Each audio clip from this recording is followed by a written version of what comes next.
Welcome to Civics in a Year, the podcast that makes civic literacy fast, accessible, and surprisingly engaging.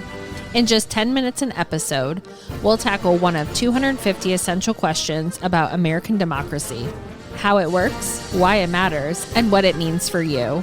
Whether you're a student, a teacher, or just someone who wants to better understand your country and your rights, you're in the right place. Civics in a Year is powered by the Civic Literacy Curriculum from the Center for American Civics and is produced in partnership with the School of Civic and Economic Thought and Leadership at Arizona State University.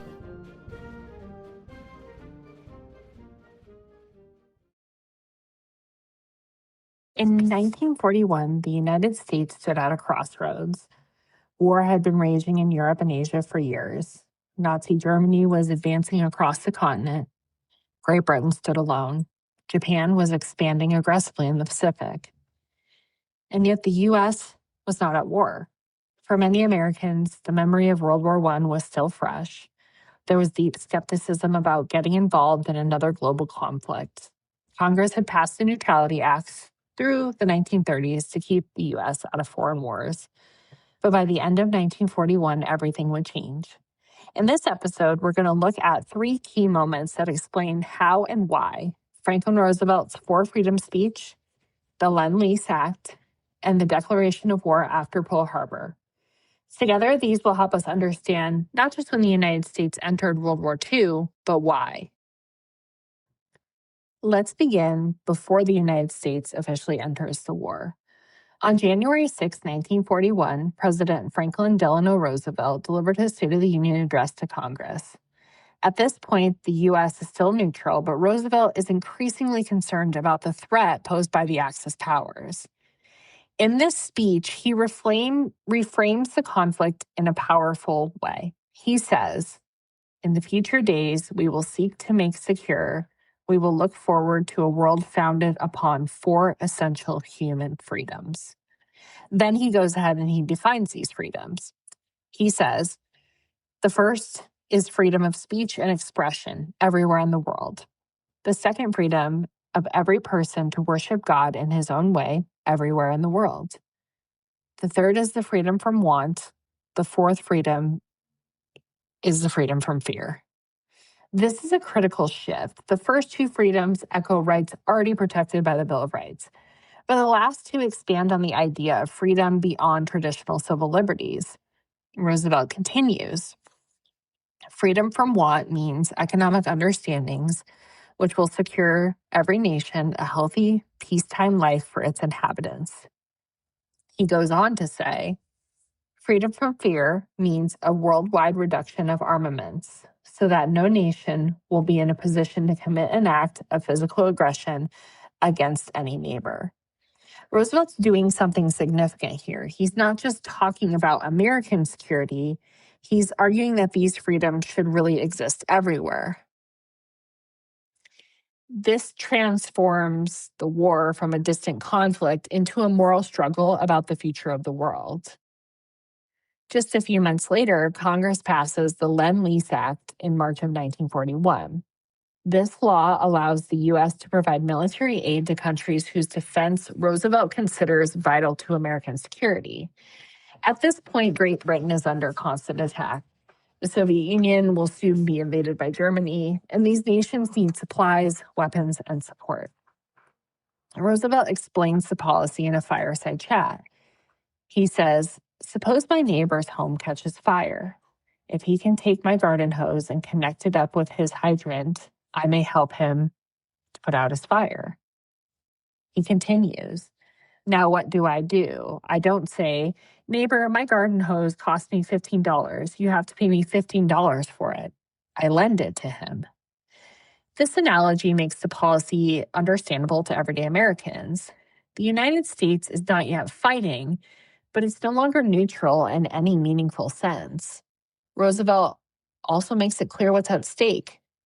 The defense of Great Britain is, therefore, the defense of the United States. This is a turning point. Lend-Lease effectively makes the United States the arsenal of democracy, supplying the allies while avoiding direct combat. But it also raises constitutional and political questions. How far can a president go in supporting a war without a formal declaration? And at what point does aid become participation? Then comes December 7th, 1941. Japan launches a surprise attack on the U.S. naval base at Pearl Harbor in Hawaii. The attack devastates the Pacific Fleet and kills over 2,400 Americans. The next day, Roosevelt addresses Congress. He begins with one of the most famous lines in American history. Yesterday, December 7th, 1941, a date which will live in infamy, the United States of America was suddenly and deliberately attacked by naval and air forces of the Empire of Japan.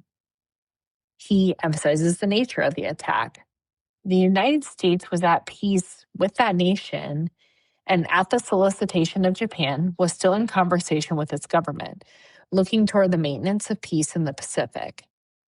Roosevelt is making the case not just that the United States was attacked, but that it was attacked without warning during ongoing diplomatic negotiations. He concludes with a direct request.